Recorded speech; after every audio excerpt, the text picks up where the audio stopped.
ओमज्ञानतिमिरान्धस्य ज्ञानाञ्जनशलाकया चक्षुरुन्मिलितं येन तस्मै श्रीगुरवे नमः।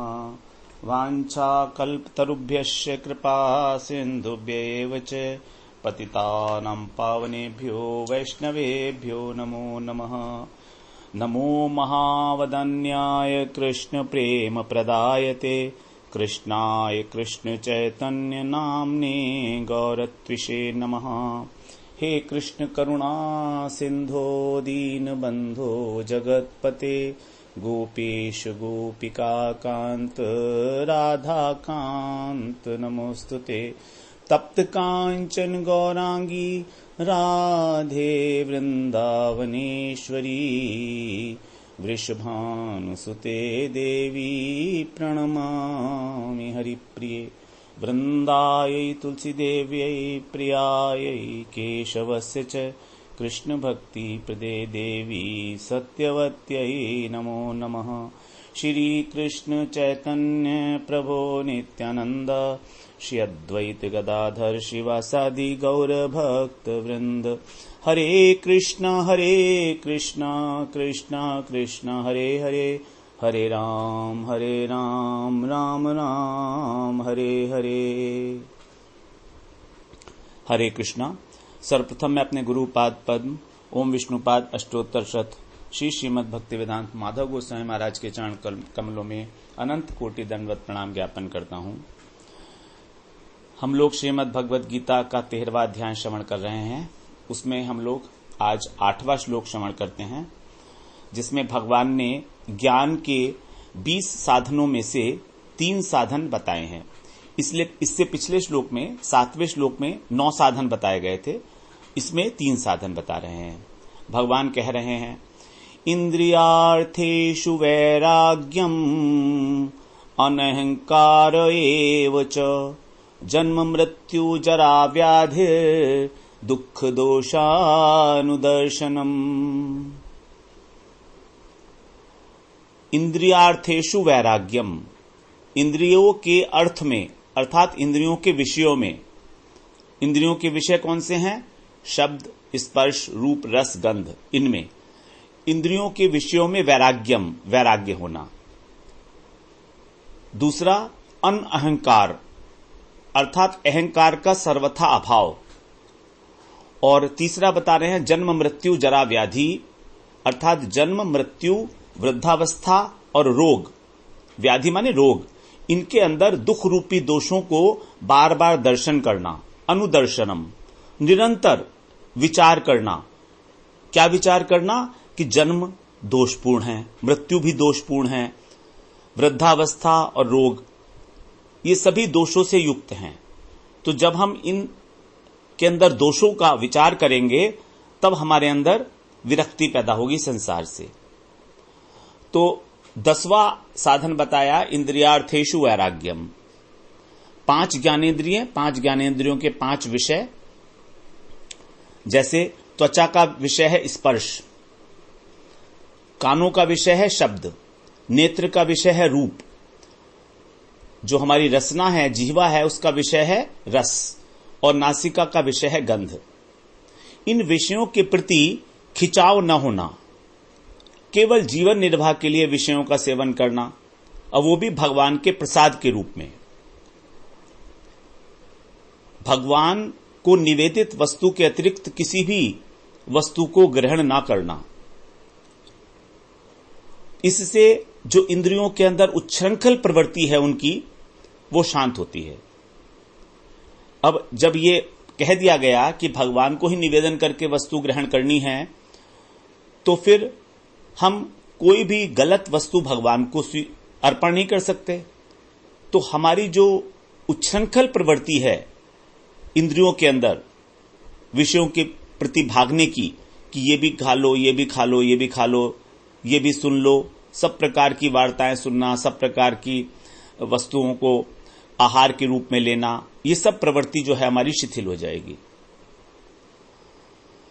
ये जो यहां पर वैराग्य की बात कह रहे हैं, ये वैराग्य कोई जबरदस्ती का वैराग्य नहीं है, क्योंकि जबरदस्ती का वैराग्य अधिक दिन नहीं टिकता। कितने दिन हम बिना आहार के रह पाएंगे? नहीं रह सकते। तो वैराग्य के मूल में विवेक शक्ति होनी चाहिए कि किसी भी वस्तु के गुण दोषों को पृथक पृथक रूप से तुलना करके समझना कि किसमें क्या गुण है, किसमें क्या दोष है। वैराग्य का अर्थ घृणा नहीं है किसी भी वस्तु से, या वैराग्य का अर्थ द्वेष नहीं है कि उसका दर्शन ही ना हो हमें। ये वैराग्य नहीं है। वैराग्य वास्तव में यदि देखा जाए तो बुद्धि की एक अवस्था विशेष है, जहां पर इस बात का विचार ही नहीं है कि यह छोड़ना है या नहीं छोड़ना है। स्वयं से ही उस वस्तु से विरक्ति हो गई। अब यह कैसे होगा? यह तभी होगा जब हमारी उस वस्तु के प्रति हे बुद्धि होगी। हे का मतलब है तुच्छ, मतलब तुच्छ वस्तु कभी ग्रहणीय नहीं होती है। जब हमारी उस वस्तु के प्रति महत्व बुद्धि नहीं होगी, उपयोग की वस्तु हम उसको नहीं समझेंगे, तभी हमारा वैराग्य सिद्ध होगा। अभी तो हमारे को लग रहा है अपने जीवन में कि हमारे लिए ये भी जरूरी है, ये भी जरूरी है, ये भी जरूरी है। सब उपयोगी लगती हैं वस्तुएं। उदाहरण के लिए जैसे कोई बंध्या पुत्र से प्रेम करे या दुश्मनी करे, इस बात का कोई महत्व ही नहीं है। कारण कि बंध्या का पुत्र ही नहीं होता, जो स्त्री बांझ है उसका पुत्र ही नहीं है। अब उस पुत्र से कोई प्रेम करे या उससे कोई शत्रुता करे, इस बात का कोई महत्व है क्या? नहीं है, क्योंकि पुत्र ही नहीं है। तो न तो उसको त्याग करना है और न ही उसका ग्रहण करना है। तो जब हमारी महत्व बुद्धि वस्तु में कम हो जाती है, तभी वास्तव में वैराग्य का जन्म होता है। संसार की प्रत्येक वस्तु, प्रत्येक व्यक्ति ऐसे ही है, क्योंकि सब त्रिगुणात्मक है। संसार असत है, माया के द्वारा रचित है, नाशवान है। इससे हमारा कल्याण नहीं होने वाला किसी प्रकार से। संसार के वस्तुओं को संग्रह करके, उनका भोग करके यदि हम सोचें कि हमारा कोई कल्याण हो जाएगा, दूर दूर तक कहीं कोई संभावना ही नहीं है। जब हमें इस बात का ज्ञान हो जाएगा कि संसार की वस्तु मेरे कल्याण में सहायक नहीं हो सकती, तब स्वाभाविक रूप से हमारे हृदय के अंदर इस संसार से विरक्ति हो जाएगी। जितनी शरीर को आवश्यकता है उतना ही ग्रहण किया जाएगा, और जिस वस्तु से हमारा कल्याण होने वाला है उस वस्तु से राग हो जाएगा, उस वस्तु के प्रति आसक्ति बढ़ जाएगी।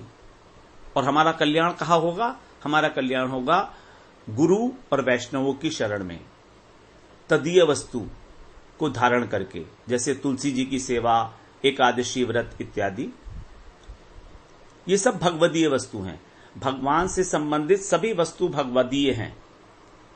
हरि, गुरु, वैष्णव, तुलसी, एकादशी सब भगवदीय वस्तु हैं। इन्हीं से हमारी आसक्ति हो जाएगी, तभी संसार से वैराग्य होगा। अब ये बात मुश्किल से समझ में तो आती है। अगर हम इसको दूसरी प्रकार से समझने की चेष्टा करें, विषयों से वैराग्य। विषय का अर्थ क्या है? जो बांधता है, जिसके द्वारा हम बांध लिए जाते हैं। जैसे यदि किसी कुत्ते को हम लोग रोज रोटी खिलाएं, तो वो कुत्ता बिना रस्सी के ही बंध गया हमसे, हमारे चारों तरफ घूमने लगेगा कि आज भी कुछ मिलेगा, आज भी कुछ मिलेगा। हमने उसे रस्सी से बांधा नहीं है, लेकिन वो बंध गया, क्योंकि उसका रोटी के प्रति आकर्षण है, आसक्ति है। उसी प्रकार हमारे मन का भी यह स्वभाव है कि हमको जहां भी जरा सा सुख मिलता है, हम वहां बंध जाते हैं और बार बार उसी को भोगना चाहते हैं।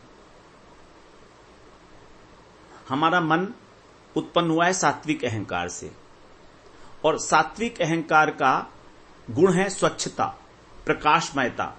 14वें अध्याय में भगवान बताएंगे कि सत्व गुण का क्या स्वभाव है। छठे श्लोक में कह रहे हैं भगवान, तत्र सत्वम निर्मलत्वात् प्रकाशकम अनामयम सुख संगेन बधनाति ज्ञान संगेन चानघ।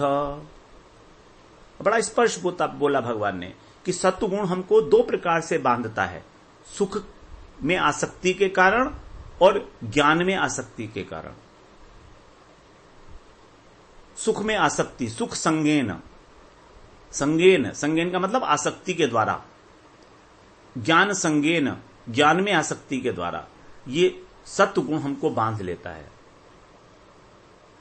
तो सत्वगुण बांध लेता है क्योंकि मन सात्विक अहंकार से पैदा हुआ होता है, इसलिए मन बंध जाता है। और मन के बंधने के दो कारण, सुख का अनुभव और ज्ञान। अर्थात मन के द्वारा हमें विषयों का ज्ञान होता है।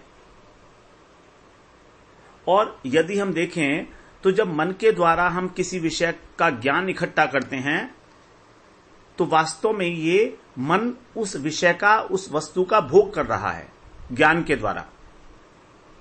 भोग नाम की कोई वस्तु नहीं है। जैसे जब हमने जीभ पे अपनी कुछ मीठा रखा तो हमें केवल मालूम पड़ता है। मालूम पड़ने का मतलब उसका अनुभव होता है, उसका ज्ञान होता है। तो इस ज्ञान के द्वारा मन बंध गया उस मीठी वस्तु से। हम कह तो देते हैं कि मीठी वस्तु का हमने भोग किया, लेकिन भोग नाम की कोई चीज नहीं है।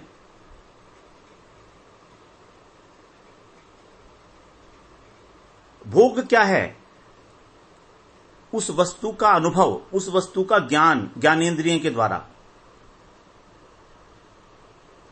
उसी प्रकार जैसे हमने कोई कोमल वस्त्र पहना तो हमें क्या हुआ? उसके स्पर्श का ज्ञान हुआ त्वचा के माध्यम से, और हम थोड़ी देर बाद भूल गए।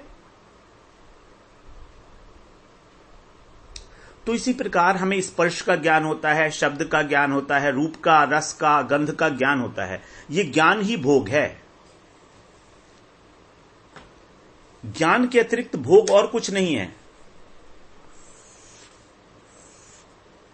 और ये ज्ञान ही हमको बांध लेता है। और ये ज्ञान कराने वाला कौन है? मन, इंद्रियों के माध्यम से। क्योंकि मन सात्विक है, सात्विक अहंकार से उत्पन्न होने के कारण ये उस वस्तु का प्रकाशक है, उस वस्तु को अनुभव कराने वाला है। यद्यपि हमारा मन अपनी शुद्ध अवस्था में निर्मल है, स्वच्छ है, लेकिन जब उस मन को विषयों का ज्ञान होता है, इंद्रियों के संपर्क में जब कोई विषय आता है, तब उस वस्तु का ज्ञान होता है मन को। तो अब उस मन के अंदर रजोगुण का मिश्रण हो गया, क्योंकि जो ज्ञान है वो बांधता है आसक्ति से, और आसक्ति रजोगुणी है। अब रजोगुण का मतलब राग। तो स्वच्छ मन को मान लो किसी ने रंग दिया, हमारा मन स्वच्छ था। इन द वेरी बिगिनिंग, प्रारंभ में हमारा मन स्वच्छ था। अब जब हमको इंद्रियों के माध्यम से किसी वस्तु विशेष का ज्ञान हुआ तो वो रंग गया, हमारा मन रजोगुण से मलिन हो गया। तो जब हमारा मन रजोगुण और तमोगुण से आक्रांत हो जाता है, तब हम उसको बोलते हैं कि अब हमारा मन जो है मलिन हो गया, गंदा हो गया, वासना युक्त हो गया। तो मन के अंदर जो गंदगी आई है, जो वासना है, ये स्वाभाविक मन की गति नहीं है, ये मन का स्वभाव नहीं है। मन का स्वभाव तो सात्विक है, लेकिन ये जो गंदगी है ये आगंतुक है, ये स्वभाव नहीं है मन का। तो अब हमें सोचना चाहिए कि इस मन में वासना आई कहां से और क्यों आई। इसका कारण है हमारे पूर्व जन्मों के संस्कार, जो हमारे चित्त के अंदर स्टोर हाउस में जमा है। Past impressions of our previous lives, उनका स्फुरण, जिनका हमें कभी किसी पूर्व जन्म में अनुभव हो चुका है, उस अनुभव का जो संस्कार है वो हमारे चित्त रूपी दर्पण के ऊपर संग्रहित है, संग्रह किया हुआ है, वहां पर है, वो उसकी स्मृति है वहां पर। इसीलिए मन जब देखता है कि ये स्फुरण पहले भी कभी हुआ था, तब मैंने इसमें सुख की अनुभूति की थी, तो दोबारा से उस सुख को लेकर वो उसमें आसक्त हो जाता है, उस अनुभव में, और यहीं पर मन का बंधन हो जाता है। वास्तव में मन ही हमारे बंधन का और हमारे मोक्ष का कारण है। ये बंधन और मोक्ष कोई ऐसा नहीं है कि हम बंधे हुए हैं कहीं से, ऐसा कहीं नहीं है। हम बंधे हुए नहीं है, ना ही हम मुक्त हैं। हम तो जो हैं वो हैं स्वाभाविक रूप से। हमारी आत्मा निर्विकार है, बंधन और मोक्ष से ऊपर है, लेकिन ये मन जो है ये बंध जाता है, ये आसक्त हो जाता है। मन एव मनुष्याणाम कारणम बंध मोक्षयो, बंधाय विषयासक्तम मुक्तई निर्विषयम स्मृतम। विषयों में आसक्त मन बंधन का और कामना और संकल्प से रहित मन मोक्ष का कारण है। निर्विषयी मन, जिसमें कोई विषय नहीं है, जिसमें किसी विषय का स्फुरण नहीं है, संकल्प नहीं है, वो मोक्ष का कारण है। तो केवल ज्ञान मात्र भोग कहलाता है, और जितना जितना भोग किया जाएगा उतनी उतनी आसक्ति बढ़ती चली जाएगी, क्योंकि विषयों का सुख विषयों में नहीं है बल्कि मन में है। तो इस प्रकार वैराग्य के संबंध में हमें कुछ बातें समझ लेने की हैं। नंबर 1, विषय नाशवान है, उसमें अपने आप में कोई सुख नहीं है। नंबर 2, जो सुख भी हमको विषयों में प्रतीत हो रहा है वो वास्तव में मन में है, और वो सुख भी परिवर्तनशील है, बदलता रहता है। जैसे आज दूध पीने में हमको सुख मिल रहा है, तो हो सकता है कि कल हमें दूध पीने में सुख ना मिले, तो ये भी परिवर्तनशील है। नंबर 3, मरते समय जब हमारे सब विषय छूटने ही हैं, मरने के बाद क्या हमारे साथ कोई विषय रहेगा? नहीं रहेगा।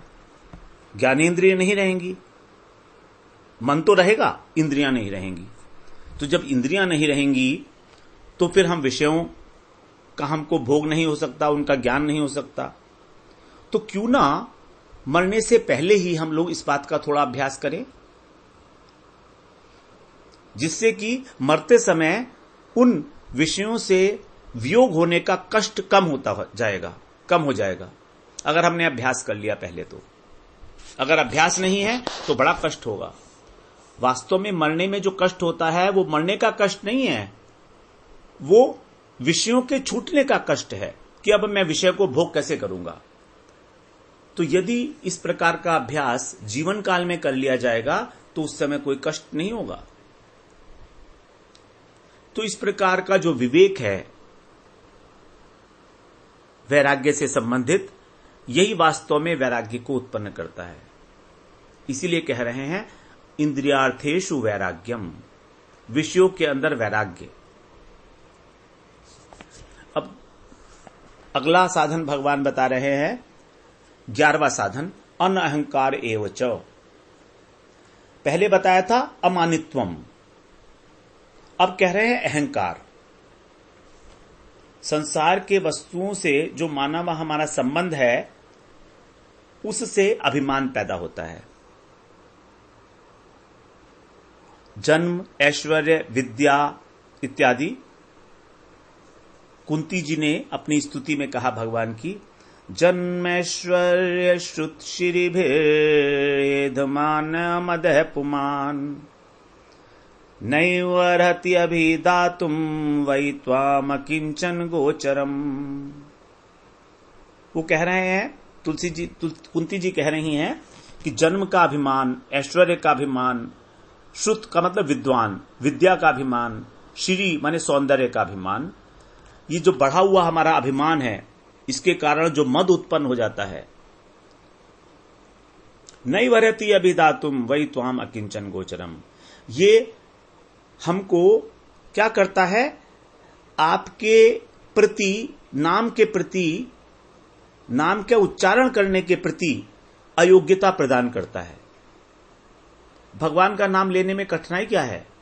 भगवान का नाम लेने में कठिनाई यही है, नैव अर्हति अभिधातुम, अभिधातुम माने उच्चारण, भगवान के नाम का उच्चारण करने की अयोग्यता प्रदान करता है यह अभिमान। अर्थात जिसको इस बात का अभिमान है, इन चारों में से किसी भी वस्तु का, वो भगवान का नाम नहीं ले सकता। वही त्वाम अकिंचन गोचरम, क्यों? क्योंकि आप तो अकिंचन गोचर हैं। जो अकिंचन हैं, जो निरीह हैं, जिन्हें किसी प्रकार का अभिमान नहीं है, आप उन्हीं के गोचर होते हैं। आप उन्हीं के दृष्टि पथ पे, आप उन्हीं के हृदय में विराजमान होते हैं। इंद्रियों में गोचर मतलब इंद्रियों में इंद्रियों में विचरण करना, गोचर। गो का मतलब होता है इंद्रियां। तो शरीर को मैं मानना, यही है अहंकार। शरीर को आत्मा मानना, यही है अहंकार। प्रत्येक व्यक्ति के अनुभव की बात है कि मैं हूं, अपने अस्तित्व के विषय में अनुभव होना, यह प्रत्येक के अनुभव की बात है। एक प्रकार की वृत्ति है ये, जो इनबिल्ट है हमारे सिस्टम में। अब ये वृत्ति ही जब शरीर को मैं मानती है, तब उसका एक आकार हो जाता है। इसी को बोलते हैं अहम कृति, अर्थात अहंकार। जब शरीर को मैं मानने लगती है, यद्यपि ये मिथ्या है, लेकिन फिर भी इस प्रकार की मान्यता हमारे हृदय में बहुत दृढ़ता के साथ बैठी हुई है, व्यक्तित्व के रूप में, एक पर्सनैलिटी के रूप में, कि मैं पुरुष हूं, मैं स्त्री हूं, मैं विद्वान हूं। ये हमारी एक पर्सनैलिटी है, एक हमारा व्यक्तित्व है। ये मिथ्याभिमान है। दो प्रकार का अभिमान है ये, स्थूल और सूक्ष्म। स्थूल अहंकार है, मैं पतला हूं, मोटा हूं, भारतीय हूं, बड़ा हूं, स्त्री हूं, पुरुष हूं, शरीर, स्थूल शरीर से संबंधित। और सूक्ष्म शरीर से संबंधित अर्थात मन बुद्धि से संबंधित अहंकार है, मैं मूर्ख हूं, मैं पंडित हूं, बुद्धि की प्रधानता से, मैं सुखी हूं, मैं दुखी हूं, मन की प्रधानता से, मैं करता हूं, कर्मेंद्रियों की प्रधानता से। ये सब सूक्ष्म अहंकार हैं। तो जब हमको आत्म अनात्म विवेक हो जाता है, अर्थात शरीर और आत्मा के पृथकता का अनुभव हो जाता है, हम ये जान जाते हैं कि हमारा शरीर और ये संसार दोनों ही प्रकृति से उत्पन्न हैं, दोनों ही त्रिगुणात्मक हैं। इनकी उत्पत्ति रजोगुण से होती है, इनकी स्थिति सत्वगुण से होती है और इनका नाश तमोगुण से होता है। तो फिर ये जितनी भी वस्तुएं हैं जो हमारे देखने में आ रही हैं, वो सब प्रकृति से उत्पन्न हुई हैं। और प्रकृति तो मेरी शक्ति नहीं है। भगवान ने कहा है, माया अध्यक्षेण प्रकृति सूयते से चराचरम। भगवान कह रहे हैं कि मेरी अध्यक्षता में ये प्रकृति काम करती है, इस चराचर जगत को उत्पन्न करती है। 9वें अध्याय में हम लोग श्रवण कराए हैं, मया अध्यक्षेण प्रकृति सूयते सचराचरम हेतु नानेन कौन्ते जगद विपरिवर्तते। हमारी तो नहीं है ये प्रकृति, भगवान की अपनी शक्ति है। भिन्ना प्रकृति रष्टधा भूमिरापो नलो वायु। तो फिर जब हमारी नहीं है प्रकृति, तो प्रकृति से उत्पन्न ये संसार और संसार की वस्तुएं, इनको मेरा मानना और इस शरीर को मैं मानना, ये तो चोरी की बात हो गई। जो चीज हमारी नहीं है उसको अपनी मानना, ये तो चोरी हो गई। फिर भगवान ने हमको ये क्यों दिया? कारण क्या था? कारण यही है कि हम इस शरीर के द्वारा इस संसार की वस्तुओं से भगवान की सेवा करें, जिसकी ये वस्तु है उसकी सेवा करें। और सेवा करने से हमें क्या मिलेगा? सेवा करने से हमें भगवान में आसक्ति हो जाएगी, क्योंकि जिसकी भी सेवा की जाती है हमारी धीरे धीरे उसमें आसक्ति हो जाती है। बिना सेवा के आसक्ति नहीं हो सकती। हम चाहें कि किसी व्यक्ति को हम प्रेम करने लगे, नहीं कर सकते। जब तक हम उसकी सेवा नहीं करेंगे तब तक उससे प्रेम नहीं हो सकता। अथवा यह कह लीजिए कि प्रेम का लक्षण ही है सेवा। तो भगवान में आसक्ति होना ही कारण है इस संसार की रचना का, इस सृष्टि के होने का, और हमारे आत्मा के द्वारा हमारी शरीर को धारण करने का। क्योंकि शरीर के द्वारा ही संसार की वस्तुओं को भगवान की सेवा में लगाया जा सकता है। आत्मा इस संसार की वस्तुओं से भगवान की सेवा नहीं कर सकती। आत्मा हमारी अणुचित है। अब ये अणुचित वस्तु विभुचित की साक्षात सेवा नहीं कर सकती, क्योंकि उसमें इतना सामर्थ्य नहीं है। इसीलिए भगवान ने शरीर दिया हमको कि इस शरीर के माध्यम से तुम धीरे धीरे इस संसार की वस्तुओं के द्वारा मेरी सेवा करो, तो मुझ में प्रेम हो जाएगा तुमको। और भगवान में प्रेम होने पर हमारा अंतःकरण शुद्ध हो जाएगा। यही है साधन भक्ति। अनअहंकार एवच, अहंकार से मुक्ति प्राप्त करने का एक साधन। फिर आगे कह रहे हैं 12वां साधन भगवान ज्ञान का बता रहे हैं। जन्म मृत्यु जरा व्याधि दुख दोषानुदर्शनम, अर्थात जन्म में, मृत्यु में, बुढ़ापे में, बीमारी में निरंतर दोष दर्शन करना। जन्म लेते हुए कितना कष्ट होता है व्यक्ति को। पहले माता के गर्भ में आता है, फिर जठराग्नि में पकता है बच्चा, फिर माता के द्वारा जो खट्टा मीठा खाया गया मिर्च वाला, वो बच्चे के कोमल शरीर में जलन होती है। गर्भाशय में जो छोटे छोटे कीड़े हैं, कीटाणु हैं, वो काटते हैं।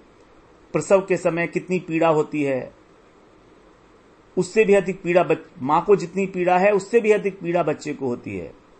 नाना प्रकार की योनियों में जन्म लेना, ये जन्म के अंदर दोष है। मृत्यु के समय भी भयंकर कष्ट, मानो हजारों बिच्छू एक साथ डंक मार रहे हों।